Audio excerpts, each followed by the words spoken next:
ब से माफ करा, ग से गलती हो गया था। कहे के मतलब ये लगा कि सत्यनारायण जी के घरवा केने पड़ी। अच्छा, सत्यनारायण जी, वार्ड नंबर 16। एगो काम करी, आगे जामे एगो लाल घर मिली, ओकरा सामने। बस बस बस बस, अब चल जम, तनी से भुलात रहनी है। बताओ तनी तो पूरा सुनल करा, झारा छोड़ के आयल बानी।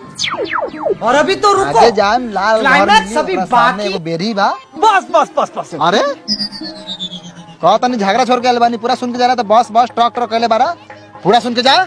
जबरदस्ती बा, जैसे जथी मन करी तसे तथी कहबो। ये तो क से कहेला, ब से बोला के प से पूछा है रे।